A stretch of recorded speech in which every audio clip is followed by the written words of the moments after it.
मंगलम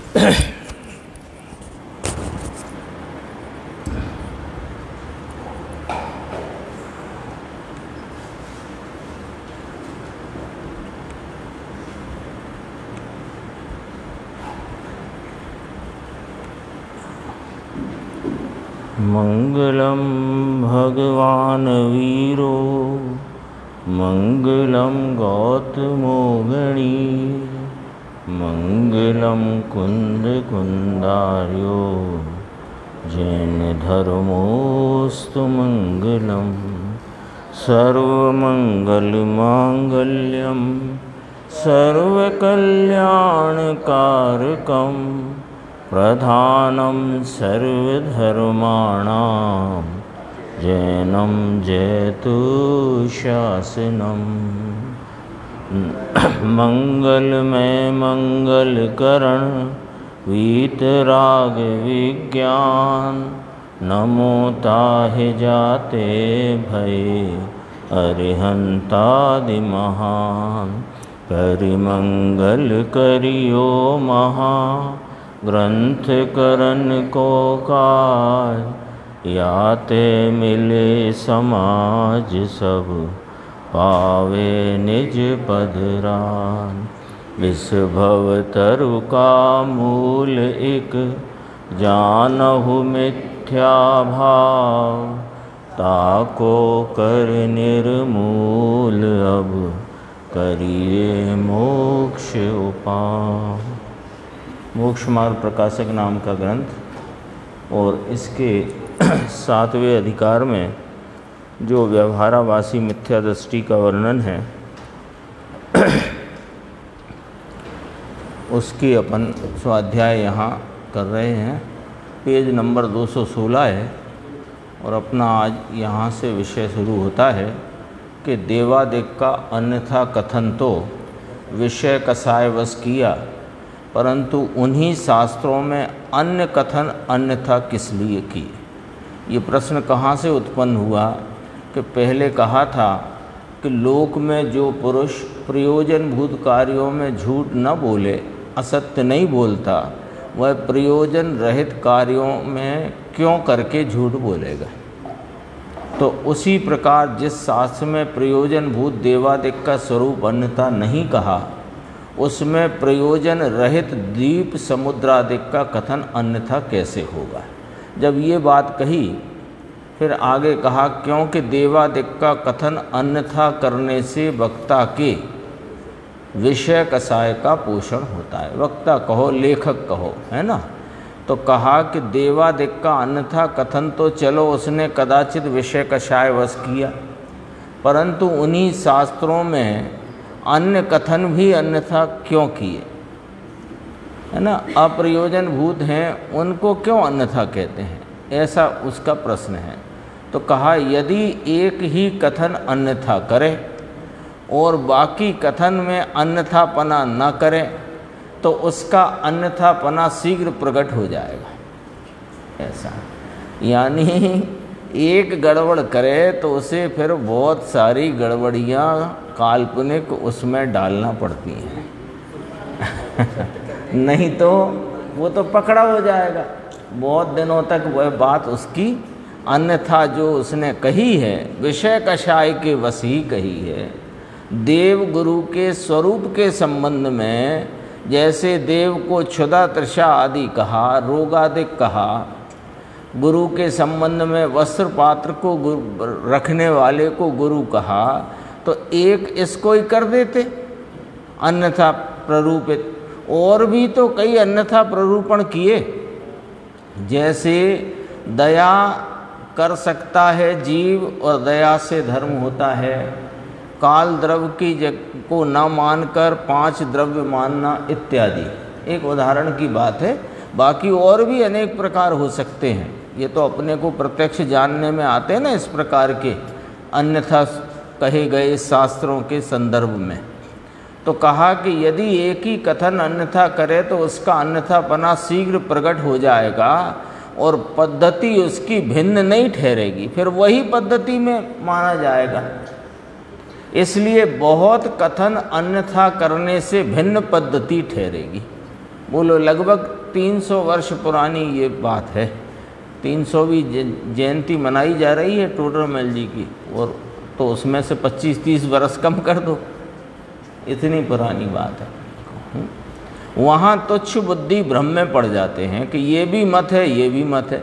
अब अन्यथा एक देव गुरु का स्वरूप अन्यथा किया, और अन्य जो बातें हैं उनमें भी अन्यथा प्ररूपण किया, तो एक मत बन गया, एक ये मत बन गया। अब तुच्छ बुद्धि भ्रम में पड़ जाती।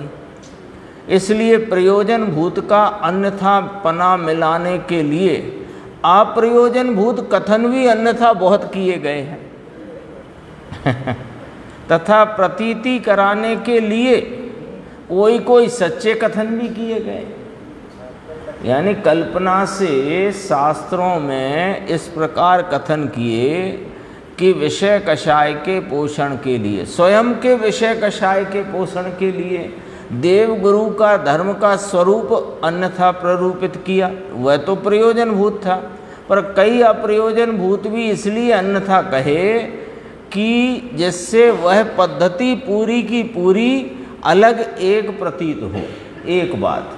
दूसरी बात, कुछ बातें सच्चे कथन इसलिए किए कि बात सच्ची बिल्कुल ही नहीं होगी, तो फिर वह कोई इस पर प्रतीति नहीं करेगा, कोई इसको मानेगा ही नहीं कि ये भी कोई धर्म है।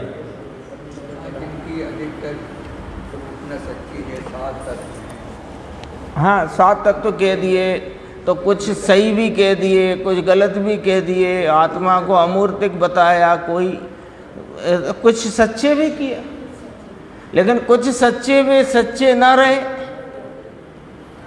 ये हो गई ना बात।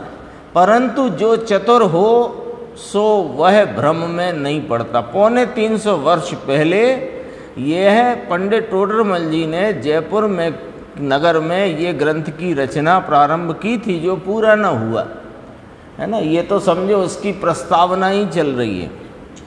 ये ग्रंथ पूरा होता तो फिर पता नहीं क्या इसमें क्या क्या नहीं होता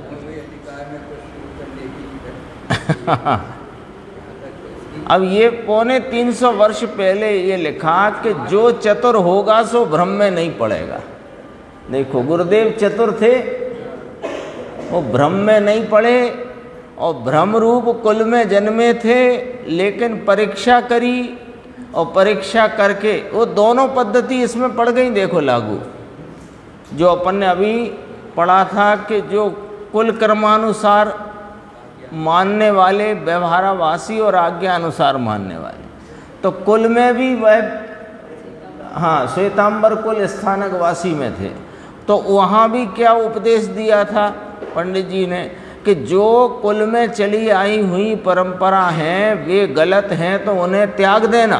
तो उन्होंने त्यागी, और आज्ञा अनुसारी न रहे, परीक्षा प्रधानी होकर के निर्बल सबल युक्ति का प्रयोग करके उस स्थानकवासी संप्रदाय में ही, जबकि समय सार मिला नहीं था, उसके 7 वर्ष पहले ही कहा था कर्म से विकार नहीं होता। कैसे कि जो चतुर होता है सो भ्रम में नहीं पड़ता। प्रयोजन भूत कथन की परीक्षा करके जहाँ सत्य भाषित हो उस मत की फिर सर्वाज्ञा माने, परीक्षा कर। कल अपन ने बात की थी, जिसके यहाँ से अपन ने 5 ग्राम की अंगूठी ली हो, जिसके यहाँ से 1 किलो एप्पल फल खरीदे हों और वे अच्छे निकले हों, तो फिर उसके यहाँ से और भी फल खरीदे जा सकते हैं, और भी जेवरात उसके यहाँ से लिए जा सकते हैं। वो एक लौकिक का दृष्टांत ख्याल में करा के बात ये कहना है कि प्रयोजन भूत में गड़बड़ जहाँ नहीं, प्रयोजन भूत की चर्चा ऊपर आ गई है। देव गुरु धर्म 7 तत्व और बंद मार्ग मोक्ष मार्ग, ये प्रयोजन भूत है, ये प्रयोजन भूत है। तो प्रयोजन भूत कथन की परीक्षा करके जहाँ सत्य भाषित हो उस मत की सर्व आज्ञा मानना। हाँ, अब इसने सर्व आज्ञा मानी तो ये आज्ञा सम्यक्त भी हुआ। कैसे मानी? परीक्षा करके। परीक्षा करके उसने यह अपने निर्धारण किया कि दिगंबर जैन धर्म मूल परंपरा में जो महावीर भगवान के शासन में उनकी परंपरा में जो आया है वह सत्य है, ऐसा उसने अंगीकार किया परीक्षा करके। तो अब उसकी उनकी सर्व आज्ञा मानी तो आज्ञा सम्यक्त भी हुआ। नहीं है आज्ञा मान के, अभी इसमें कहा ना, अब लवण समुद्र 1 लाख योजन का, 2 लाख योजन का कितना है, जम्बूद्वीप 1 लाख का, लवण समुद्र 2 लाख का, उसके बाद 4 का, उसके बाद 8 का, मान लिया, क्या दिक्कत है? नक्षत्र इतने, तारे इतने, सूरज इतने, चंदा इतने, मान लिया। तो प्रयोजन भूत कथन की परीक्षा करके जहाँ सत्य भाषित हो उस मत की सर्व आज्ञा माने। सो माने ये जो बात आई सो परीक्षा करने पर जैन मत ही सत्य भाषित होता है, अन्य नहीं। यानी ये भी बात कह दी कि परीक्षा जो करेगा प्रमाद छोड़कर सच्चे झूठे को बराबर कसके सबल निर्बल युक्ति के अवलंबन से जो परीक्षा करेगा, तो हम रिजल्ट पहले ही बताए देते हैं कि परीक्षा करके जैन धर्म ही सत्य उसको भाषित होगा, अन्य कोई धर्म सत्य भाषित होगा नहीं। क्योंकि उसमें तो कहीं ना कहीं उनकी बात उन्हीं से उल्लंघन को प्राप्त हो जाती है। एक जैन शासन ही है जिसकी मूल परंपरा में जितना उपदेश आया है वो अलंघ है, उल्लंघन नहीं होता।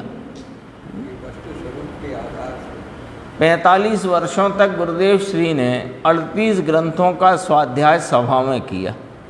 कभी कोई सिद्धांत, चाहे उनके 1935 के, 45 के, 48 के प्रवचन सुनो, चाहे 1980 के सुनो पढ़ो, आपको कहीं लगेगा नहीं कि ये बात पलट करके आ गई, आई नहीं। यदि उनने संमत 1971 में जब ये कह दिया था कि कर्म से विकार नहीं होता, तो वो बात 1980 में भी यही कही है ही। तो परीक्षा करने पर जैन मत ही सत्य भाषित होता है, अन्य नहीं। क्योंकि इसके वक्ता सर्वज्ञ हैं, वीतराग हैं, इसलिए वे झूठ किस लिए कहेंगे। असत्य वक्ता के असत्य बोलने के 2 कारण कहे थे, या तो जानता नहीं हो या तो राग द्वेष वाला हो, है ना। मुझे आपके प्रति कोई राग विशेष हो तो आपके संबंध में मैं किसी से झूठ बोलूं, या मैं आपके बारे में जानता ही नहीं हूं और बोलने का शौक चढ़ गया हो तो बोलूं। यानी जाने नहीं या राग देश से पीड़ित हो तो ही असत्य बोलेगा। अरे लेकिन महावीर भगवान, अभी उनका शासन चलता है, ऐसे तो अनंत तीर्थंकर हो गए भूतकाल में, सबकी बात ले लेना, है ना। जो वे सर्वज्ञ हैं और वीतराग हैं, यानी राग देश की पीड़ा से मुक्त हैं और जानने के संदर्भ में संपूर्ण लोक उनके द्रव्य, उनके गुण और उनकी 3 काल की पर्यायों को युगपद प्रत्यक्ष जानते हैं। वे झूठ क्यों कहेंगे। इस प्रकार जिन आज्ञा मानने से जो सच्चा श्रद्धान हो। अब ये समझना, अपन ने जिन आज्ञा की एक परिभाषा परसों से अपनी चल रही है, वो याद फिर दोबारा करते हैं। जिन आज्ञा क्या है कि अपने इस वीतराग स्वरूप के आलम्बन द्वारा परिणति में वीतरागता प्रकट करना और उसकी पूर्णता द्वारा परम वीतराग भाव की प्राप्ति करना, ये जिन आज्ञा है। तो जिसने यह जिन आज्ञा मानी वह सच्चा श्रद्धानी हुआ, तो उसका नाम आज्ञा सम्यक्त है। आज्ञा मानी ना, क्या आज्ञा मानी।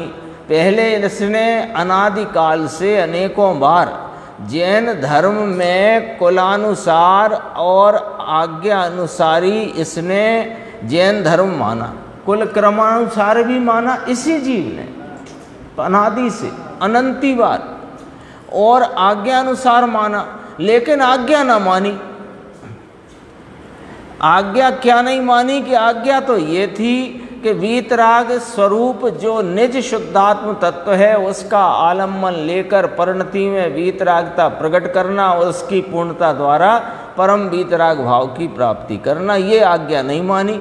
कभी दया में धर्म माना, कभी पूजा में धर्म माना, कभी व्रत में धर्म माना, कभी शील में धर्म माना। और माना कैसे, उसकी चर्चा आएगी कि ये कैसे उन सब में धर्म मान बैठता है। परीक्षा नहीं करने के कारण, परीक्षा नहीं करने के कारण। देखो, इस प्रकार जिन आज्ञा मानने से जो सच्चा श्रद्धान हो उसका नाम आज्ञा सम्यक्त है, और वहाँ एकाग्र चिंतन होने से उसी का नाम आज्ञा विषय नामक धर्म ध्यान है। तो 2 प्रश्न के उत्तर तो आ गए, 3 खड़े किए थे उसने कि साहब 10 प्रकार के सम्यक्त में एक आज्ञा सम्यक्त कहा गया है, और धर्म ध्यान के भेद में आज्ञा विषय नामक धर्म ध्यान कहा गया है, और जिन मत में शंका नहीं करना ऐसा निशंकित अंग कहा गया। तीसरी की चर्चा आगे करेंगे। अभी देखो, यदि ऐसा ना माने, कैसा ना माने कि परीक्षा करने पर जैन मत ही सत्य भाषित होता है, इस प्रकार जिन आज्ञा मानने से जो सच्चा श्रद्धान हो उसका नाम आज्ञा सम्यक्त है। यदि ऐसा ना माने, उस आज्ञा को ना माने और बिना परीक्षा किए ही आज्ञा माने तो सम्यक्त व धर्म ध्यान हो जाए तो फिर जो द्रव्यलिंगी आज्ञा मानकर मुनि हुए, कैसी आज्ञा मानी उन्होंने? वीतराग भाव के और वीतराग स्वरूप के और उस वीतरागता की पूर्णता की बात तो सुनी नहीं, समझी नहीं, और जो वीतराग मार्ग में चल रहे हैं उनके बाह्य आचरण को देखकर और कषाय की मंदता के वश होकर के वह उसको मार्ग मानकर, धर्म मानकर, मोक्ष का साधन मानकर आगे बढ़ा। कौन? अपना ही फ्लैशबैक है, अपना ही फ्लैश। किसकी बात करना? अपनी ही करो। यहाँ तो अपनी बात है। भूल है तो अपनी, मिटाना है अपने को, मिटाकर निर्भूल स्वभाव का आलम्बन लेना है अपने को, और पूर्णता प्राप्त करनी है अपने को। देखो, आज्ञा अनुसार साधन द्वारा ग्रैविक पर्यंत जाते हैं। कैसी आज्ञा? कि जो वीतरागी मोक्ष मार्ग में प्रवृत्त हैं, जिन आज्ञा की परीक्षा करके जिन्होंने जिन आज्ञा के श्रद्धानी हुए और स्वरूप का आलम्बन लेकर मोक्ष मार्ग में प्रवर्तन कर रहे हैं, उनकी बाह्य क्रिया को देखकर अंतरंग परिणति में क्या वीतरागता किसके आलम्बन से किस प्रकार की है इसका तो पता लगाया नहीं, सो प्रयोजन भूत से तो दूर रहा। और बाह्य में बाह्य आचरण देखकर स्वयं की उस समय उपजी हुई कषाय की मंदता के वश होकर इसने मुनिपना अंगीकार किया और द्रव्यलिंगी मुनि हुआ। और उसमें आज्ञा कैसी मानी कि जो जो उपदेश लिखा है उसको बराबर इसने निरतिचार पालन किया,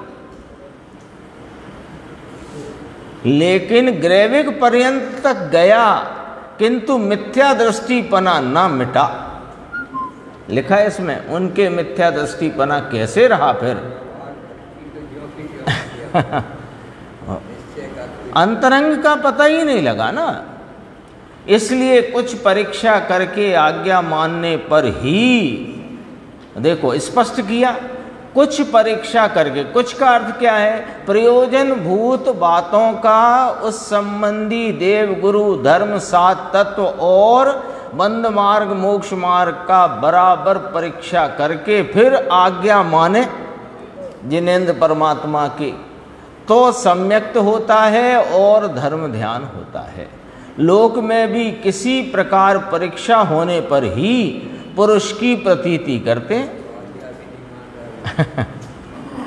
अब तो खैर छोड़ ही दो मामला, अभी तो स्थिति बहुत गंभीर है, पर उस गंभीर स्थिति में भी ये सच्ची बात सुनने की हमारी जिज्ञासा और हमारे हित का हमें यदि भाव उत्पन्न हुआ है तो वास्तव में हम आप में ही धन्य हैं।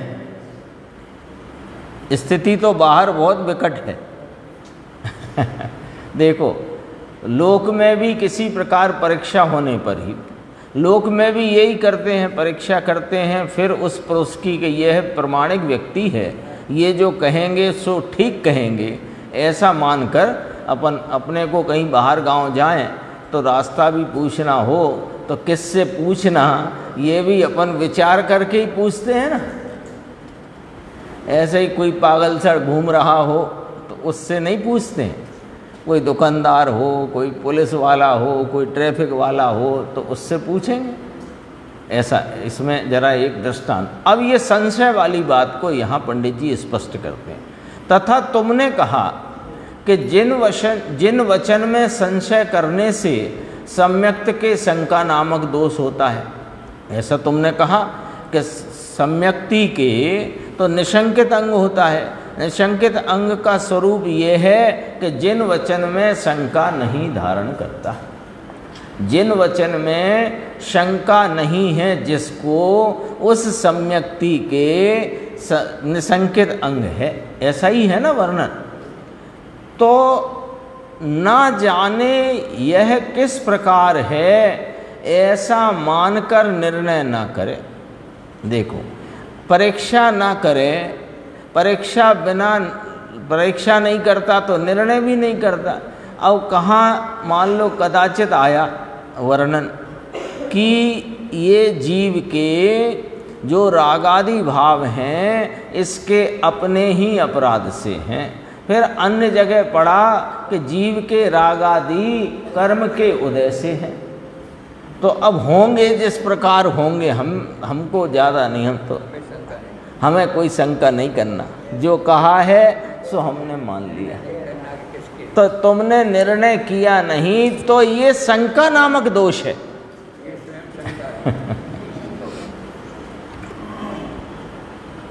तथा निर्णय करने का विचार करते ही, यानी तुम जैसा कहना चाहते हो कि जिन वचन में शंका नहीं धारण करना, ऐसा उपदेश जिन शास्त्रों में आया है हम तो उसको मानते हैं, इसलिए निर्णय करने का विचार करना भी उसमें हमारे सम्यक्त में दोष लगता है। तो फिर पूछते हैं कि अष्ट सहस्त्री में आज्ञा प्रधानी से परीक्षा प्रधानी को उत्तम किस लिए कहा है। एक दूसरा तर्क, प्रच्छना आदि स्वाध्याय के अंग कैसे कहे। प्रच्छना माने पूछना। अब पूछना तो तभी होएगा ना जब विचार करके उसके परीक्षा करता हो तो ही तो पूछेगा, नहीं तो पूछना क्या है, जो लिखा है सो। हाँ, तो वांचना प्रच्छना है ना, तो वांचने के बाद प्रच्छना की बात कही क्यों जनागम में।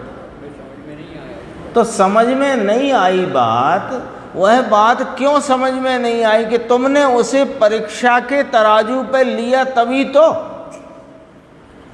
प्रश्न क्यों उठेगा।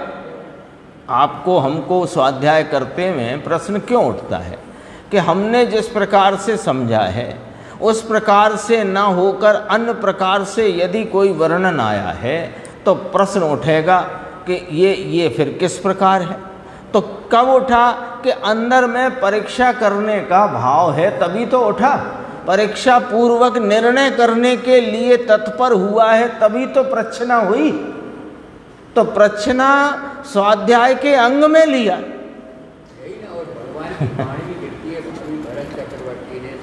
हाँ, पूछते। तीसरा हित लॉजिक, प्रमाण नय से पदार्थों का निर्णय करने का उपदेश किस लिए दिया गया है कि भैया प्रमाण और नय के द्वारा वस्तु स्वरूप का निर्णय करना। तो निर्णय करना माने हमने जो निर्णित किया है वो तुम्हें सौंपते हैं, तुम ले लो इसको, कि ना निर्णय करने का अर्थ ही है कि उसको युक्ति के अवलंबन से जो विषय आया है उसे बराबर प्रमाण से नए से जानना, युक्ति से उसका न्याय से तौलना और फिर निर्णय करना। इसलिए परीक्षा करके आज्ञा मानना योग्य है। देखो कितना गंभीर इसमें वाक्य है ये, है ना। आज्ञा मानना है, आज्ञा की अवज्ञा करना है ये नहीं कहते हैं, लेकिन आज्ञा ऐसे ही नहीं मानना है। जी सर, जी सर। पहले वो होते थे ना गणित के अपन स्वर उतरते थे। हाँ, अगर उत्तर है वो तो सही है, पर हमारी जो विधि है वो भी तो उससे मिलेगा नहीं मिलेगा। हाँ, ऐसे तो पीछे उत्तर माला में से रट ले जाओ, सवाल आए तो लिख लिख के वहाँ, तो भले वो छल से तुम नंबर ले आओगे, लेकिन क्या हुआ। देखो कितना गंभीर वाक्य है ये। इसलिए परीक्षा करके आज्ञा मानना योग्य है। आज्ञा की अवज्ञा करने का नहीं कहा जा रहा, आज्ञा तो मानना ही है, लेकिन परीक्षा करके मानना है। परीक्षा किए बिना आज्ञा मानकर अनंत बार 9वें ग्रैविक तक गए और मिथ्या दृष्टिपना न छूटा। ये चर्चा आ चुकी है। थोड़ा अब अपन गुरुदेव का 1-2 अंश हैं वो देखते हैं और फिर आगे अपन अपनी चर्चा चलेगी। 177 पेज पे है, देखो ये अपन कर चुके हैं, लेकिन गुरुदेव की भाषा में भी अपन इसे पढ़ते हैं। देखो 177 पेज पर नीचे से दूसरा पैराग्राफ है। शास्त्रों में एक जगह ऐसा कहते हैं कि जीव स्वयं ही अपनी बुद्धि के अपराध से रागादि भावों को करता है, इसमें पर का कोई दोष नहीं है। तथा दूसरी जगह ऐसा कहते हैं कि ज्ञानी स्वयं स्वतः रागादि भावों रूप नहीं परिणमता, परंतु कर्मोदय के निमित्त से रागादि रूप परिणमता है। अब 2 बातें आ गई, तो अब प्रश्न रखते हैं, तो क्या इन कथनों में परस्पर विरोध है या नहीं है? है ना, प्रश्नवाचक है। तो परस्पर विरोध नहीं है, कोई विरोध नहीं है, परंतु कथन की अपेक्षा की शैली अलग अलग है। अज्ञानी पर के कारण राग द्वेष होना मानता है, उसको समझाया कि भाई रागादि भाव जो परिणति में होते हैं वह तेरी ही बुद्धि का अपराध है, ये रागादि पर के कारण से नहीं होते। एक तो ये बताया, और दूसरे कथन में ज्ञानी धर्मात्मा जो हैं उनकी दृष्टि स्वभाव के ऊपर है, अपने वीतरागी भाव के ऊपर है। तो यह बताते हुए, ज्ञानी की बात बताते हुए, उसकी दृष्टि कहाँ है यह बताते हुए कहा कि धर्मी जीव स्वयं रागादि रूप नहीं परिणमता, ऐसा कहकर वहाँ स्वभाव दृष्टि की पहचान कराई। स्पष्ट किया ना। परीक्षा करने में जब जाओगे तो ऐसे कथन मिलेंगे, ये तो एक दृष्टांत रूप है, ऐसे बहुत कथन मिलेंगे, पर वहाँ किस अपेक्षा से, किस शैली से, क्या समझाने के लिए, किसको बताने के लिए यह बात कही है, वो सारी पृष्ठभूमि भी जानना जरूरी है। इसीलिए अपन ने 1-2 बार अभी बात करी, पिछले 15-18 दिन हुए हैं अपने को, कि मोक्ष मार्ग प्रकाशक के 1-2 वाक्य लेकर के आप चर्चा नहीं कर सकते हो। कहाँ किस प्रसंग में, किस प्रश्न के उत्तर में पंडित जी साहब ने वह बात कही है, वो सारी पृष्ठभूमि आपको मालूम होगी, तो फिर वह निर्णय के प्रयत्न में, निर्णय के उद्यम में उन बातों को ख्याल में लेकर, विचार में लेकर निर्णय कर सकेगा। अन्यथा उलझ जाएगा। 181 पेज पे भी है, थोड़ा सा देखते हैं फिर अपन आगे बढ़ेंगे। ये जरा पढ़ना चाहता था मैं, इसलिए पढ़ता हूँ। कितने ही लोग कहते हैं कि दिगंबर में जन्मे हैं इसलिए श्रावक तो हम हैं। ये मान्यता बहुत गलत सब दूर फैली हुई है, और इस मान्यता की गड़बड़ी में गड़बड़ कहाँ हो रही है समझना, कि चरणान योग का कोई ग्रंथ यदि हमने उठाया और उसको पढ़ना प्रारंभ किया तो उसमें 2 प्रकार के जीवों के लिए सारा उपदेश है, या तो श्रावकों के लिए का या तो मुनियों के लिए का, है ना। उसमें 2 नाम आते भी हैं, सागार अनागार, है ना। अब ये क्या समझता है कि हम तो दिगंबर कुल में जन्मे हैं, सो हम तो जन्मजात श्रावक हैं, तो ये बात हमारे लिए लिखी है, और ऐसा मानकर व्यवहाराभास को ओढ़कर अपने मिथ्यात्व को पुष्ट करता है, और असली बात तक पहुंचने की वह वहां पर अवसर ही खो देता है ना। आता नहीं है श्रावक के 6 कर्तव्य हैं, ऐसा ये सबसे पहली बात बताते हैं। श्रावक के षटावश्यक बताएं कि नहीं, श्रावक के देव पूजा, गुरु उपासना आदि इत्यादि, तो वे बताए हैं, तो ऐसे लगता है मेरे लिए बताए हैं। तेरे लिए तो अभी देव गुरु धर्म और साजीवादी 7 तत्वों का बराबर जिनवाणी के अभ्यास से परीक्षा प्रदानी होकर निर्णय करना, ये है अभी भूमिका। श्रावक कहाँ से हो गए आप?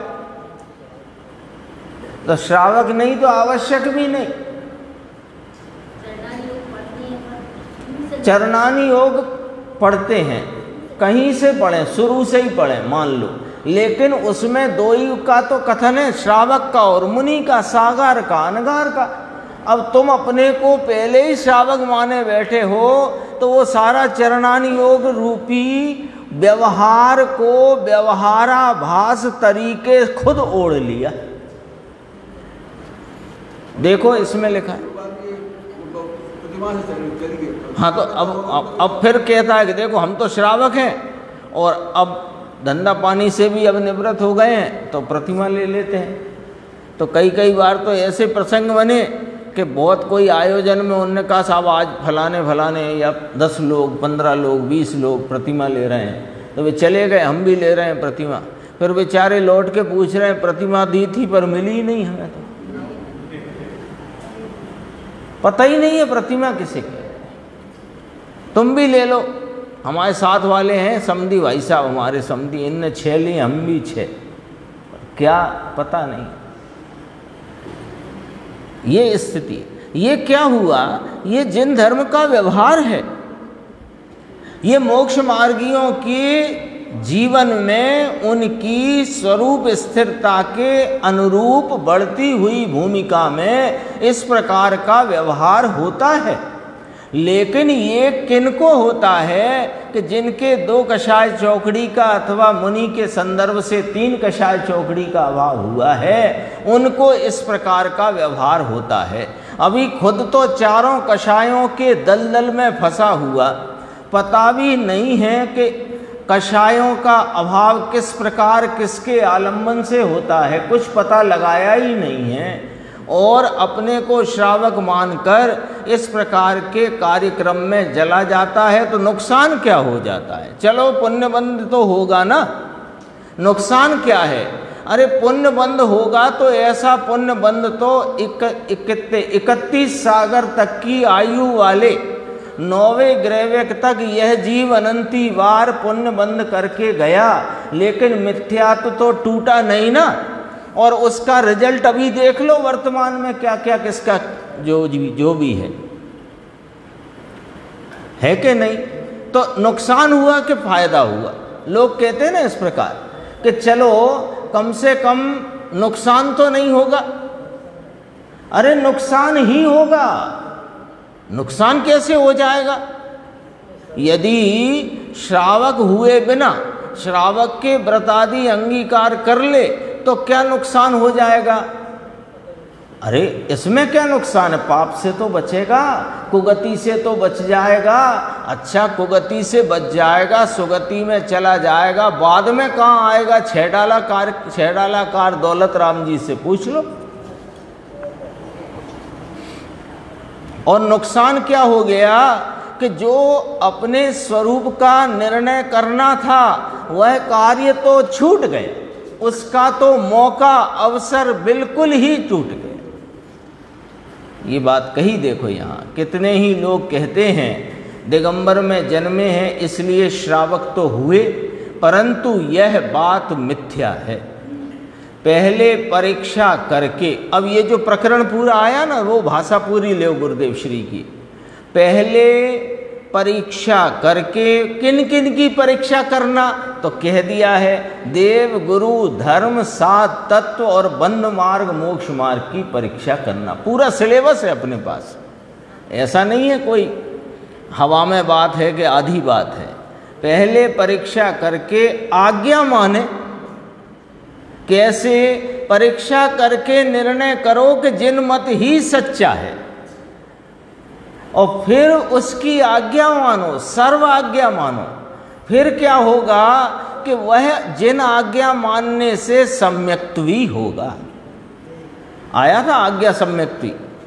और फिर और स्थिरता बढ़ेगी, स्वरूप का आलम्बन और बढ़ेगा, तब श्रावक अथवा मुनि दशा प्रकट होती है। श्री कुंद आचार्य देव और दीपचंद जी कासलीवाल साहब आदि ऐसा ही कहते हैं कि पहले परीक्षा करो और फिर मानो। सच्चे देव शास्त्र गुरु की श्रद्धा निश्चय सम्यक दर्शन नहीं है, परंतु आत्मा का भान करे तो इस श्रद्धा को व्यवहार श्रद्धा कहते हैं। सात तत्वों का श्रद्धान्वी कहा ना, तो सात तत्वों का श्रद्धान्वी स्वयं का श्रद्धान होए तो सात तत्वों के श्रद्धान को व्यवहार सम्यक्त कहेंगे। ऐसा ही देव शास्त्र गुरु के संदर्भ में समझना। इसलिए परीक्षा करके आज्ञा मानने पर ही सम्यक्त अथवा धर्म ध्यान होता है। लोक में भी किसी प्रकार से परीक्षा करके ही पुरुष की प्रतीति करते हैं, अभी पढ़ा था अपन ने। और धर्म में परीक्षा नहीं करने वाला स्वयं ठगाता है। दूसरे का क्या बिगड़ना है? दूसरे का कुछ नहीं बिगड़ना। ये तो कोई पूर्व का माने भव का अनेक भवों का पुण्य उदय में आया, जो जैन कुल मिला, सच्ची बात सुनने मिली, उस बात को सुनने की जिज्ञासा हुई, यहाँ तक पुण्य की बात है, यहाँ तक पुण्य की मर्यादा है। अब जिज्ञासा को बढ़ा करके उसमें अपने हित का कार्य करना, ये अपने पुरुषार्थ की बात है। तो ये जो ऐसे मानते हैं कि हम दिगंबर में जन्मे हैं इसलिए श्रावक हैं, क्योंकि दो ही प्रकार के हम तो मानते हैं, जैन हैं और उसमें जो गृहस्थ हैं सो श्रावक, और जंगल में रहें सो मुनि। ऐसा नहीं है। श्रावक कोई सामान्य बात नहीं है, श्रावक कोई सामान्य बात नहीं है। श्रावक यानी अनादि का मिथ्यात्व टूटने के उपरांत स्वरूप की ओर विशेष अधिक स्थिरता होकर दो कषाय चौकड़ी की अभाव रूप दशा परिणति में प्रगटे, तब श्रावकपना उदित होता है। ये वाली बात है। आगे भी एक विषय है, उसे अपन संदर्भ जब आएगा तब उसको देखेंगे। अभी अपन वापस अपने वहीं चलते हैं। तथा पेज नंबर 217 है। तथा कितने ही पापी पुरुषों ने अपने कल्पित कथन किए हैं और उन्हें जिन वचन ठहराया है। है ना, सब बात आ गई। 350 वर्ष पहले की बात है लगभग। उन्हें जैन मत के शास्त्र जानकर प्रमाण नहीं करना। पंडित जी साहब देखो कितनी अंतरंग में करुणा है, भविष्य का क्या हालचाल है, सब बात ख्याल में लेकर के हमारा हित होए, इस निमित्त से यह ग्रंथ में इन वाक्यों के द्वारा कोई अद्भुत सद्बोध हमको दिया है। हाँ, मौत की कीमत पर ये ग्रंथ लिखा गया।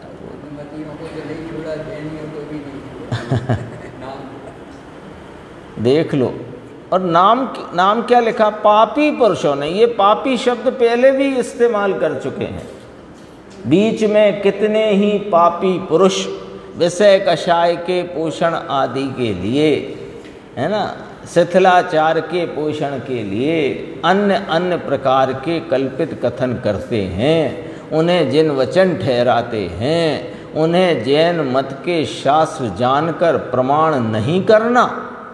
वहाँ भी प्रमाण आदिक से परीक्षा करके, प्रमाण आदिक माने प्रमाण नय निक्षेप, इनके द्वारा और युक्ति के अवलंबन से, न्याय के द्वारा ये परीक्षा करना और परस्पर शास्त्रों से विधि मिलाकर। इस शास्त्र में ये लिखा है, अन्य शास्त्र में इस संबंध में क्या कहा गया है, उसमें बराबर विधि मिलाना। विधि मिलाना माने उसमें ये बात बैठती है कि नहीं बैठती है। वहाँ कही गई है तो किस अपेक्षा, यहाँ कही गई तो किस अपेक्षा। अपेक्षा का फर्क है, वो एक अलग विषय है। वस्तु के स्वरूप में ही भिन्नता है, वो अलग विषय है। तो वो मिलाना, परस्पर शास्त्रों से विधि मिलाकर फिर क्या विचार करना कि इस प्रकार संभव है या नहीं है, बराबर मिलाना। दया से ही धर्म होता है, तो दया तो राग है, राग से धर्म नाम वीतरागता होए, ऐसा संभव है कि नहीं है, मिलान करना। हाँ, जैन धर्म में जो दया कही, वो दया का नाम क्या है, स्वदया। स्वदया माने अपने परिणामों में राग आदि की उत्पत्ति न होए, इसका नाम अहिंसा है, ये स्वदया है। बहुत चर्चा है सब तरफ से। तो मिलाना के इस प्रकार संभव है अथवा कि नहीं है, मिलान करना। देखो, व्रत आदि को, शील को, संयम को धर्म कहा, तो जो जिस प्रकार संयम को कोई बाह्य संयम को ही धर्म निरूपित कर रहा है, कोई शास्त्र, कोई वक्ता, तो वो बाह्य संयम अथवा बाह्य ब्रह्मचर्य अथवा बाह्य तप आदि, अनशन, अवमोदर्य आदि बाह्य में होने वाले, उनको कोई यदि धर्म निरूपित करता है तो विचार करना कि धर्म तो वीतरागता का भाव है। वीतराग भाव को धर्म कहा है, क्योंकि राग का फल हमारे सिद्ध भगवान वीतरागी हैं कि रागी हैं, वहीं से चलो ना। तो यदि वे वीतरागी हैं तो उनकी वीतरागता उनको प्रकट कैसे हुई, कि जिसके आलम्बन से हुई वह भी वीतराग होना चाहिए, और जिस मार्ग पर चले वह भी वीतराग होना चाहिए। संभव है कि नहीं है, ऐसे मिलान करना विचार करके। और कोई विरुद्ध अर्थ भाषित होता हो तो मिथ्या जानना, उसमें फिर ये न सोचना कि ये तो उनकी कही है और इनकी कही है, किसी की कही हो। परीक्षा करना है अपने को, अपने हित के लिए, दुनिया जमाने के लिए नहीं, इसलिए की बात है। देखो, फिर इसके लिए एक उदाहरण देते हैं। जैसे किसी ठग ने, कोई ठग है नटवर लाल टाइप, उसने स्वयं पत्र लिखकर उसमें लिखने वाले का नाम किसी साहूकार का रख दिया और उस नाम के भ्रम से धन को ठगाए तो दरिद्री होगा। क्या हुआ कि कोई व्यक्ति कोई साहूकार के नाम की सील लगा के और दस्तखत करके ले आया और आपसे धन ले गया। आपने सोचा कि ये तो साहूकार को दे रहे हैं हम, और वो तो ठग था।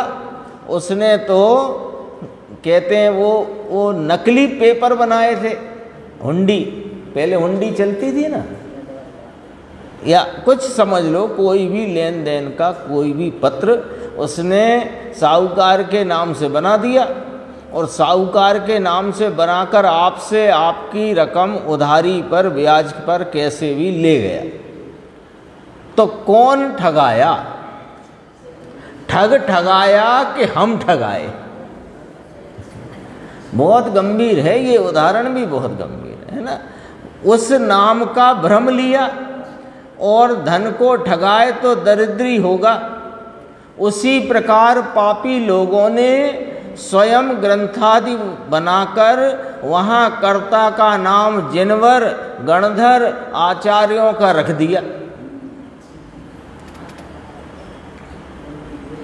समझ लो भैया, बहुत स्टेशन पे तो लिखा रहता है सावधान, जेब कतरों से सावधान।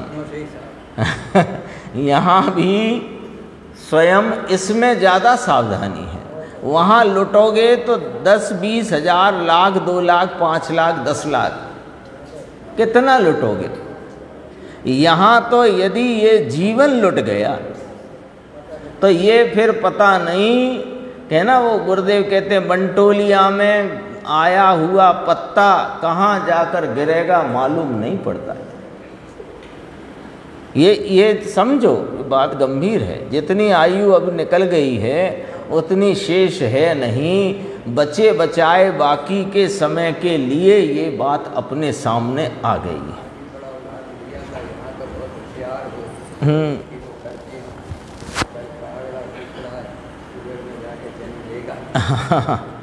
गुरुदेव तो स्पष्ट बोलते हैं।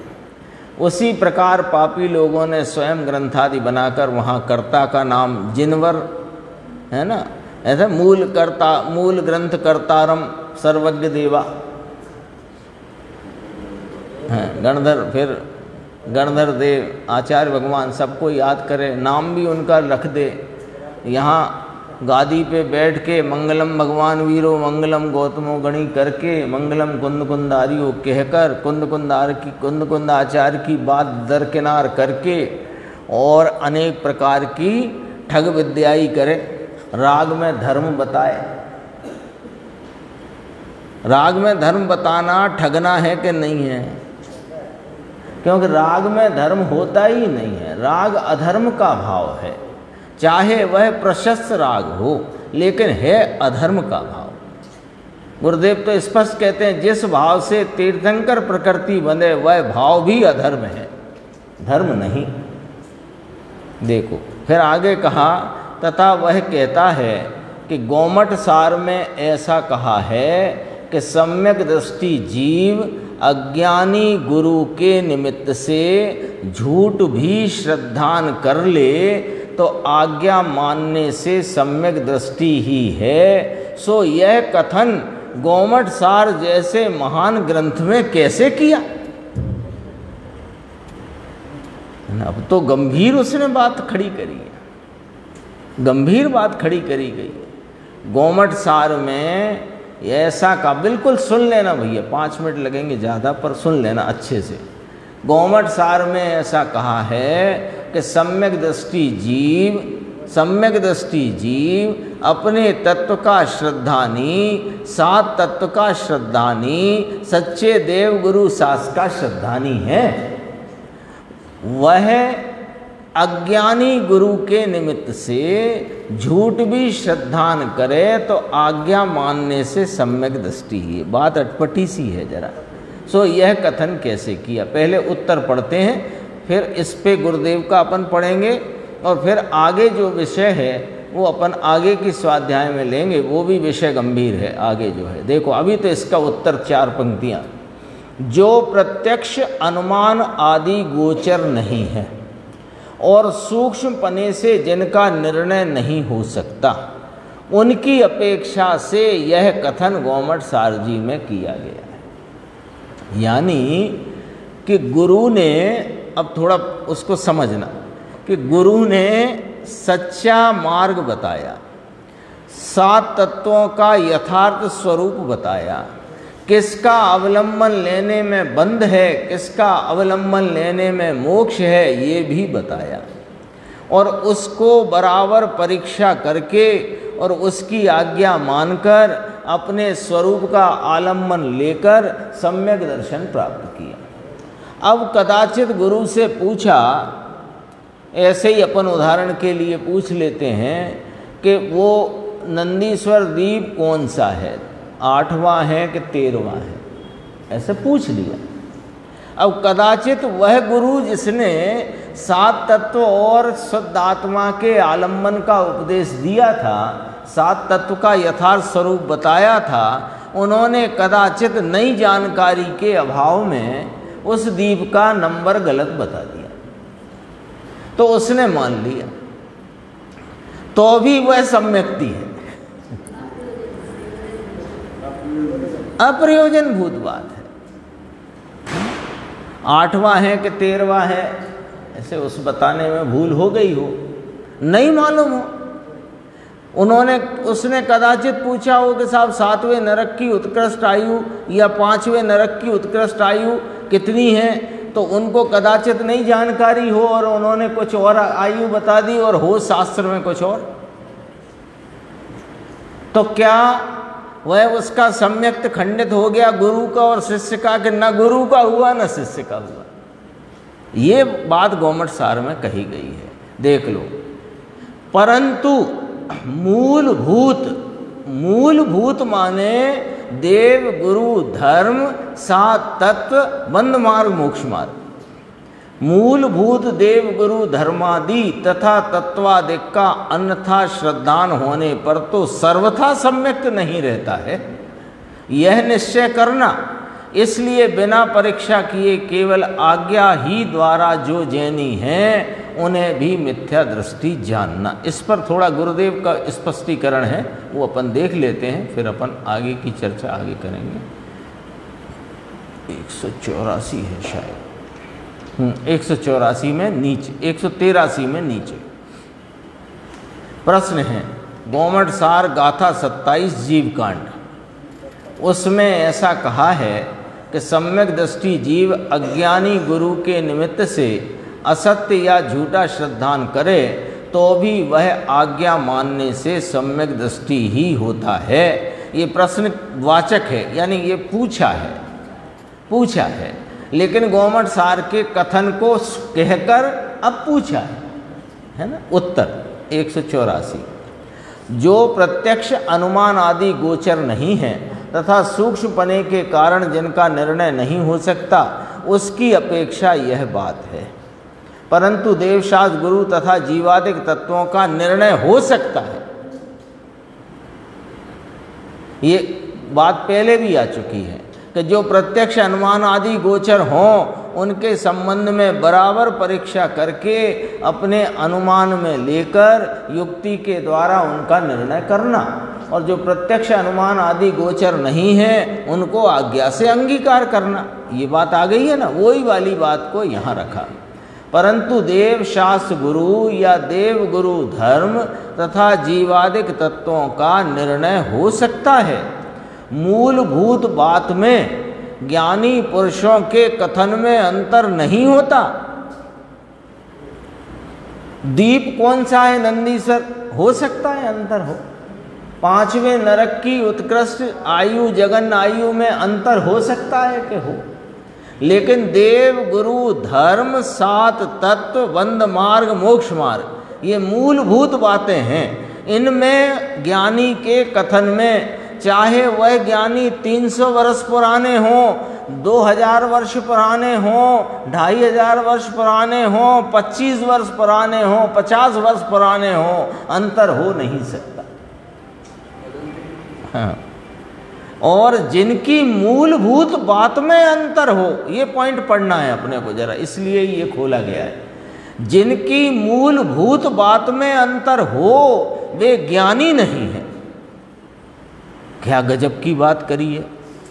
अब यहाँ पर थोड़ा विचार करते हैं 2 मिनट और इस बात को अपन आज पूर्ण करते हैं। जिनकी मूलभूत बातें पंडित जी ने परीक्षा प्रधानता के लिए, परीक्षा करने के लिए क्या क्या बताई हैं, अपना प्रश्न है। अपन 2-3 दिन से ये स्वाध्याय चल रही है तो अपने सबके ख्याल में आ गई होगी बात कि देव, गुरु, धर्म, 7 तत्व, बंध मार्ग, मोक्ष मार्ग, ये मूल बातें हैं।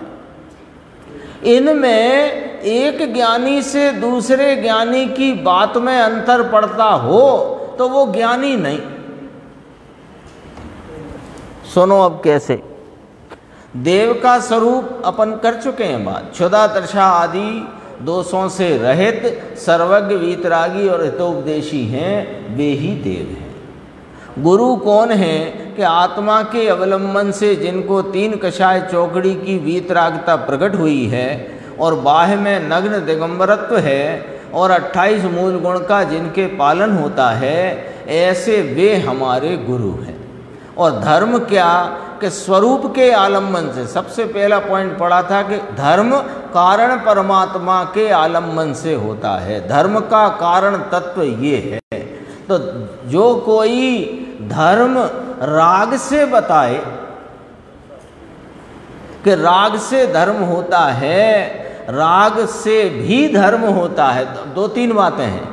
राग से धर्म होता है, राग से भी धर्म होता है, राग भी धर्मात्मा को जो है वह धर्म में सहायक है, ऐसी जो बातें बताए तो समझना कि वह ज्ञानी नहीं है। ये बात पंडित जी की इस व्याख्या के संदर्भ में गुरुदेव श्री ने बताई है। शेष चर्चा इसकी अपन आगे की स्वाध्याय में लेंगे। निज में बताई यह अनंत उपकार है, उसके लिए